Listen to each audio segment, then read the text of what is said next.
नमस्कार, आप देख रहे हैं आरडी न्यूज़। मैं हूं योगेश चक्रवर्ती। कहते हैं राजनीति संभावनाओं का खेल है।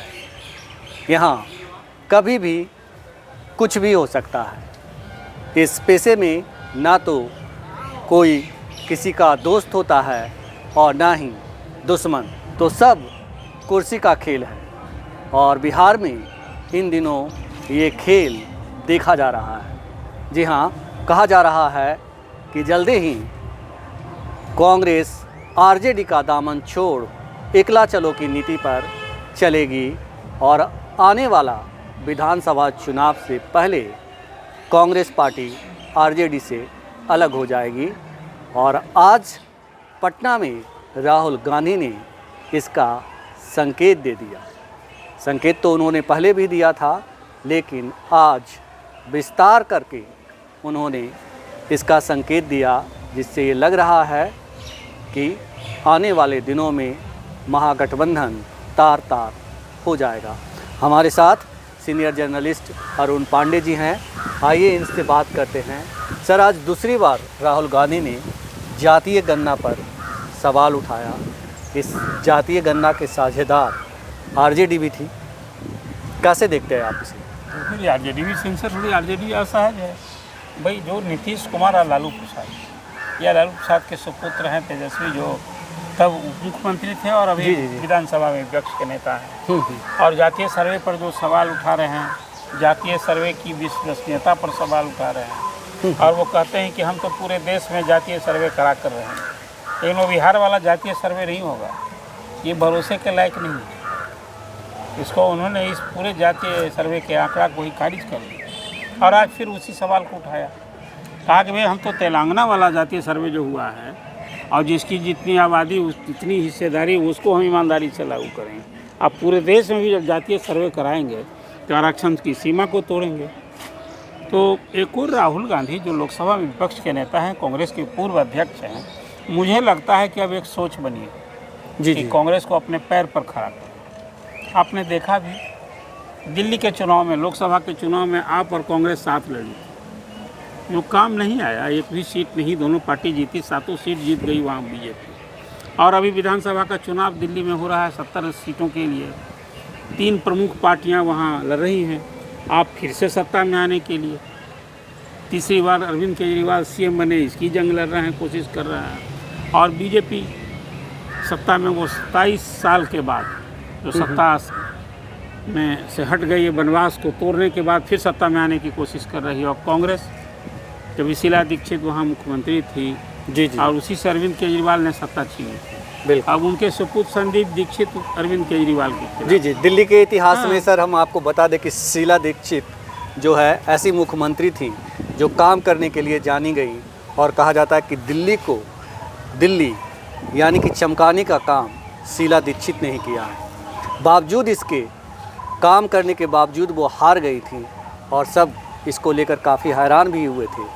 लेकिन नहीं, मैं तो जानता हूँ, उन दिनों शीला दीक्षित सीएम थी ना, तो हारी उसमें कुछ कांग्रेस का वो नेतृत्व भी जो था ना, सोनिया जी की भी नाराजगी थी। जी क्या वो इतना इमर्ज कर गई हैं लीडरशिप में कि कहीं कल उन्हीं के कुर्सी पर भविष्य पर खतरा न हो जाए। तो कांग्रेस ही हराने में लगे थे, उस समय ये चर्चा होती थी। आज तो उसका कोई साक्ष्य नहीं है, लेकिन शीला दीक्षित एक परफॉर्मर सीएम थी, ये छवि बना कर गई। तो उनके लड़का लड़ रहे हैं संदीप दीक्षित अरविंद केजरीवाल की, और उसी तरह से साहेब सिंह वर्मा भी सीएम हुआ करते थे, उनके सुपुत्र प्रवेश वर्मा लड़ रहे हैं। मैं ये बात इसलिए कह रहा हूँ कि लोकसभा के चुनाव में कांग्रेस और आप साथ लड़ी थी। अभी आपने प्रारंभिक चर्चा में कही कि राजनीति में न कोई अस्थायी दोस्त होता है न दुश्मन। एक ताज़ा उदाहरण है दिल्ली में कि लोकसभा के चुनाव में साथ लड़े और अभी दोनों में गला काट प्रतिस्पर्धा है। बिहार में ही नीतीश लालू कभी साथ होंगे क्या? जिस असेंबली परिसर में आप अभी चर्चा कर रहे हैं, यहाँ दोनों एक दूसरे के खिलाफ थे और 17 महीने की दोस्ती हो गई, फिर खिलाफ में अभी साथ हैं। अब आज जो राहुल आए, और राहुल जिस ढंग से खासकर जातीय सर्वे पर जिस तरह से वो सवाल उठा रहे हैं, जिस तरह की उनकी राय रखते हैं, ये क्या दर्शाता है? ये सवाल राजनीतिक सियासी गलियारे में उठने लगा है कि बिहार में भी क्या कांग्रेस एकला चलो की रणनीति अपनाएगी, अकेले चुनाव लड़ेगी? अब कल प्रदेश कांग्रेस के अध्यक्ष अखिलेश प्रसाद सिंह ने बयान दे दिया मीडिया के साथ बात में कि भाई कांग्रेस कोई पिछलग्गू पार्टी नहीं है किसी की, ये लोग भ्रम में नहीं रहे। इतना ही नहीं कहा कि कोई कांग्रेस को कोई अंडर एस्टिमेट करते हैं तो वो मूर्ख हैं वो। जी जी जी। कांग्रेस की बहुत ताकत है, कांग्रेस मजबूती से लड़ेगी चुनाव। अब महागठबंधन में भी सम्मानजनक सीट पर लड़ेगी।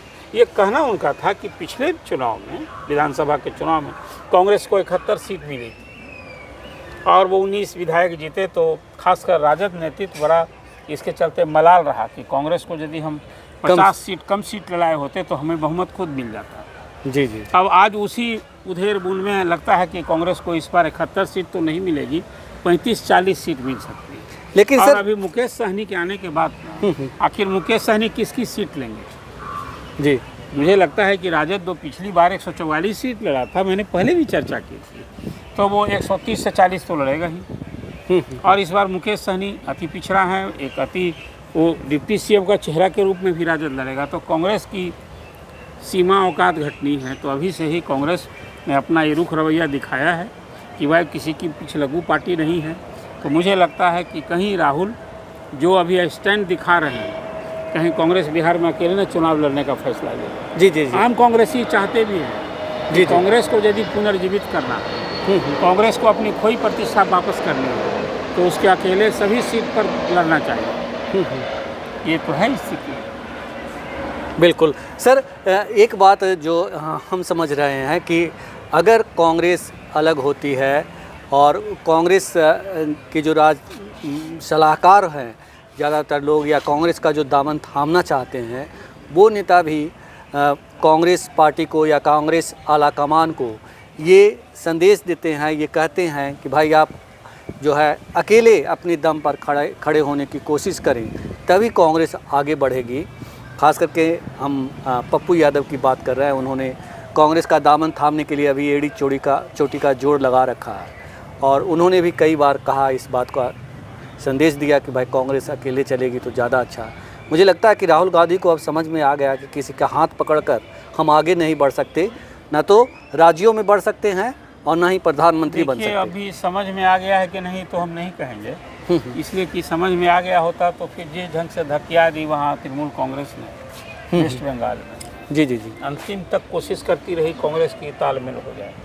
अपनी शर्तों पर लोकसभा के चुनाव में अखिलेश यादव ने 17 सीट दी वहाँ यूपी में, और बिहार में भी 9 सीट के लिए कांग्रेस लड़ी। तो कितना जद्दोजहद तारिक अनवर को टिकट देने के लिए तैयार थी, और पप्पू यादव को तो टिकट नहीं मिला।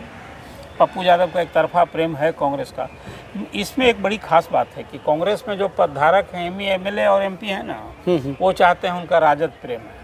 वो चाहते हैं कि राजद के साथ ही उसका जनाधार है, अपना जनाधार तो कुछ है, हम जीत जाएंगे, विधानसभा पहुंच जाएंगे। लेकिन जो आम कांग्रेसी हैं वो चाहते हैं कि नहीं, कांग्रेस को अपने बूते अपनी ताकत पर सब सीट लड़ना चाहिए। पप्पू यादव इसी ख्याल रखने वाले हैं। वो तो कह रहे हैं कि भाई किसी के नेतृत्व में, मैंने उनका सीधा परोक्ष है कि हम तेजस्वी के नेतृत्व में क्यों चुनाव लड़ेंगे, कांग्रेस को अपने बूते अपनी ताकत से लड़नी चाहिए। तो ये ख्याल तो उनका। और ऐसे भी देखिए, पप्पू यादव का तो एक तेजस्वी से अलग खुन्नस है। वो एक अलग है कि लालू के प्रति उनका प्रेम झलकता है, और तेजस्वी के प्रति जो उनका भाव रहता है, वो कहते हैं कि भाई कांग्रेस को अपनी ताकत पहचाननी चाहिए, अकेले रहना चाहिए। वो बात आपने अभी दोहराई, बात सही है जी। लेकिन आम कांग्रेसी जिसको कहते हैं, जो कांग्रेस की एक बात है उसमें, लोग तो अभी भी मानते हैं कि लालू प्रसाद की अभी भी समझ बनने लगी, कांग्रेस ज़्यादा सीट लड़ेगी ना तो उनका नुकसान नहीं होगा, उनका तो M22 ठीक रहेगा जी जी। लेकिन उससे नुकसान हो सकता है एनडीए का। एक स्ट्रेटजी है कि अपर कास्ट के वोट में डिवीज़न होगा। एक और प्लेयर ना आ गए हैं बिहार के चुनाव में, प्रशांत किशोर जी। अब वो दोधारी तलवार हैं, उनकी भी पूरी तैयारी है सभी 243 सीट लड़ने के लिए।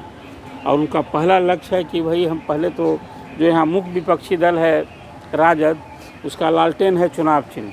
तो कहा करते हैं कि लालटेन से तेल निकालना मेरा लक्ष्य पहला है। जी जी जी, ये निकाल देंगे तो मुकाबला नीतीश से होगा। बिल्कुल। हाँ, आपसे मैं ये जानना चाहता हूँ कि अगर कांग्रेस पार्टी आरजेडी या महागठबंधन से बाहर निकलती है तो बिहार का जो चुनावी परिदृश्य है वो कैसा बनेगा, उसकी तस्वीरें कैसी? फिलहाल तो अभी 19 सिटिंग विधायक हैं, उसमें 3-4 ने तो पहले ही गुड बाई कर लिया जी जी। पाला बदल चुके हैं, वो तो जदयू में जा चुके हैं। और कम से कम 8 अभी फिलहाल दिखते हैं कि 8 से 12 19 में ऐसे विधायक हैं जो पाला बदल सकते हैं। ये फिलहाल ये दिख रहा है कांग्रेस में, जो अभी कुछ पाला बदल का खेल होगा ना कांग्रेस से, उसमें 8 से 12 विधायक पाला बदलने वाले हैं, तो स्वतः जाने वाले हैं।